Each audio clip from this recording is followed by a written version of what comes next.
Hey everyone. In this video I want to talk about why religion gives people an advantage in life. Now, before you start thinking whether or not I'm going to try to convince you to be religious in this video, that is not my intent. I just want to talk about some points that I realized a few years ago, how religion actually gives people an advantage in life over people who don't believe in anything. And also, since you're probably curious, I'll clear the air right here and now. You're probably wondering where I stand on this, whether I'm religious or not. And the answer is I am not religious, at least I don't consider myself to be, but I do believe in something out there. I just don't think that humanity is capable of describing it in any way. I don't believe we were made in its image or anything like that. I feel like that's kind of, there's like arrogance rooted in that, to believe that we were created in the image of whatever the hell deity is out there, because then what about all the other animals and things that exist? Are they no better than us? We're better than them. We were made in his image, even assigning a religion to it, or a religion, a gender to it. I just don't believe it has a form that we're even capable of perceiving. I believe in something more akin to like consciousness or energy, or I don't know how to describe it. So for now, I'll just say I believe in the universe or something like that, whatever it may be. But I do believe in something, and it has helped me in life. So how does religion give, or how does it give people an advantage in life? Well, here's the thing. As we all know, life is incredibly difficult.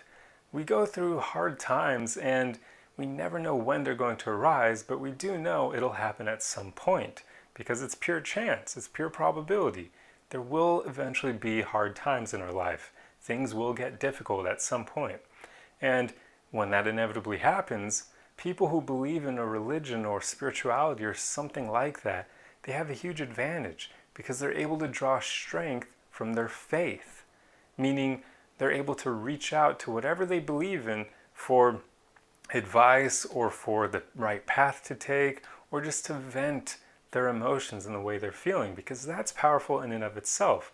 It's like when you're going through a breakup, so you want to talk to your friends and basically just get all your emotions off your chest. You're not exactly telling these things to them because you want them to respond or give you advice. You're just doing it to get it off your chest, to release those emotions.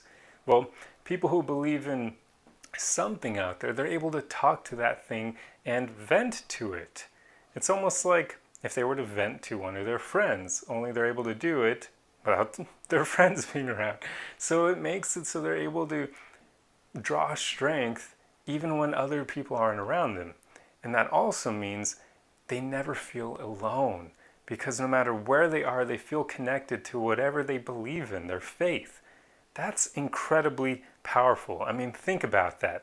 I know that before I started practicing self-love in my own life and being able to rely upon myself and support myself and think of myself as my own friend, life got very lonely at random times.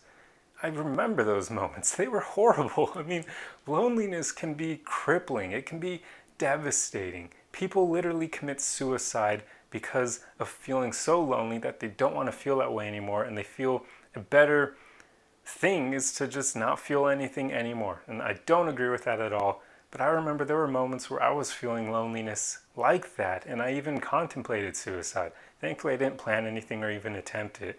But I remember contemplating it, just thinking, holy crap, I hate the way this feels. And what would happen if I just ended everything and didn't have to feel that way anymore? So knowing how loneliness can literally drive us to end our own beautiful existences and rob us of any possibility of having future happiness and future experiences, that tells you that loneliness is one of the biggest obstacles in life, one of the biggest hurdles. I don't even know the right word for it. None of these words feel strong enough to describe it, because loneliness is just devastating. I mean, really, think about that. I'm sure we've all had moments like that before in our lives. And I hope to God you practice self-love. If you don't, I've already made some videos on that. So just search self-love or love yourself on my YouTube page, and you should be able to find some of these videos, because practicing self-love gives you a huge advantage in life. Like, I can't even put into words how much of an advantage it gives you. So definitely practice it. It will help you never feel alone ever again, no matter where you are. So anyway, knowing how loneliness can be that crippling religion and spirituality gives people immense strength because it makes them not feel alone wherever they are. They feel connected to their faith, like they have somebody there with them, whatever it may be. Even if it's just energy or consciousness or a presence, they feel connected to something. Even if it's the entire universe, they feel something is there with them. That gives them strength because they never feel alone. They don't have to deal with those crippling thoughts of loneliness.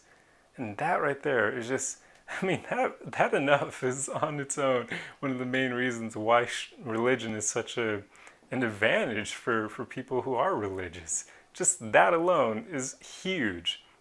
But the fact that people can also kind of reach out to it like a sounding board for their ideas or figuring out what path they wish to take in life, and then they'll pay attention and kind of maybe, who knows whether or not this stuff really happens or works. We don't know. We can't prove it. It's like, it's beyond science, really. I don't even, there's no way to describe it, but maybe people do receive signs. Who the hell knows? From the universe or whatever they believe in. But that's not important. The important thing is that if somebody believes they can receive signs from it, then they'll start looking for them. And that can give them strength as well, because then if they don't quite know where they want to go in life, but they reach out to their faith and ask for a sign, if they get anything resembling a sign and it points them in a specific direction, now they have an idea of what they wish to do. And it comes purely because of their faith. Obviously, you could argue that's a placebo effect or something else. Who cares? If it helps them, that's big. It can give them direction.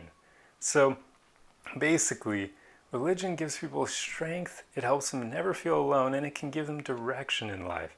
And, well, to put it all into a word, to just sum it up, religion gives people support. And that is huge. And it gives them support whether or not they have other people around them. That is just crazy. That's a huge advantage in life. And atheists don't have that. There were a few years ago where I was really thinking about this and trying to figure out what I even believed in. And there was a moment, or a few moments, I don't even know how long of a period it was, where I was somewhat leaning towards atheism myself.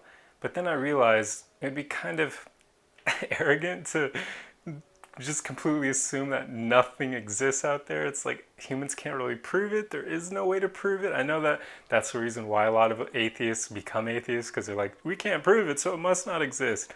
That logic to me just doesn't hold up, because I feel more agnosticism makes more sense than atheism, because if we can't prove it, then I think the best thing to do is just not form a conclusion. Just be right in the middle. Be either maybe it's there or it's not there, but who knows? I can't make a decision, so I won't. Or a conclusion, should I say, not a decision. I feel like agnosticism reigns supreme in that regard in terms of logic. And for a while there, I was steered toward agnosticism for that reason.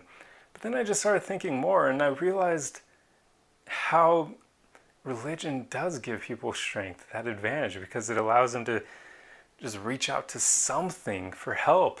Whatever that thing is, who cares? Who gives a shit about defining that thing? What matters more is whatever people believe in their hearts to be true, because it allows them to have that support system. I would never shit on religion ever again, because one, that's a very messed up behavior, and it's rooted in insecurity and arrogance and other crap. It's just an ugly behavior to attack people for their belief system, provided their belief system doesn't put other people in danger and it doesn't make them an a-hole themselves. That's fine. I mean, obviously, if it's a religion that encourages them to kill other people and that sort of thing, that is not cool. That doesn't fly. But anyway, when I was thinking about atheism and trying to figure out my own beliefs, a thought hit me where I kind of realized that atheists must have incredibly lonely periods in their life if they don't practice self-love. Once I learned about the existence of self-love, that can be a fix, because, well, it helps you not feel alone. It gives you strength and support that you provide yourself, which is a huge advantage, as I already mentioned. But atheists who don't know anything about self-love, they must have incredibly lonely periods in life because they don't have a support system like religion. So they're going to need to have really supportive people around them, friends and family. But there will be moments where they won't be able to draw on that either, What if they're traveling somewhere in a foreign country, or maybe their friends and family somehow end up just physically separate from them? What can they rely upon then if they don't practice self-love? Because if they do practice self-love, they'll draw their strength from themselves. But if they don't practice that, what do they have? They have nothing. They don't believe in a religion, so they can't draw on that source of support. If their friends and family aren't around, they can't draw on that either. If they don't love themselves, they can't draw on themselves, so that leaves nothing. That sounds incredibly lonely, and that is a huge disadvantage in life, to just not have something you can draw from when things get difficult. And no, I'm not saying religion is a crutch or that it should be used as one, but I'm basically just saying everyone should come to their own conclusion and realize there are strengths to religion, there are advantages to it, and that's basically all I'm getting at. I'm not trying to say that you should believe in something or not. I guess really when you get down to it, this video has kind of proven the importance of self-love, because if you practice self-love, it doesn't really matter what you believe in. You'll be able to get through life just fine. So practice self-love, everyone. Watch those videos I've already made. Do research on it. Just practice self-love. It gives you a huge advantage in life. But anyway, I just wanted to delve into, I don't even know if this isn't psychology or what's the correct term for religious studies. Oh well, it's not coming to mind, but just figured it'd be an interesting, somewhat different video for me to make, because it is an intriguing topic. I hope you believe so as well. I hope I haven't offended you in your belief system. If so, then come on, just get rid of that cognitive dissonance. You have some work to do if you can't handle opposing viewpoints. But anyway, I'll end this video before I start rambling even more. If you enjoyed this video, please like, comment, and share. That's the easiest way you can support me. And I will see you guys in the next video, where I won't be talking about religion and I won't be triggering anyone. Anyway, see you guys then. Arrivederci!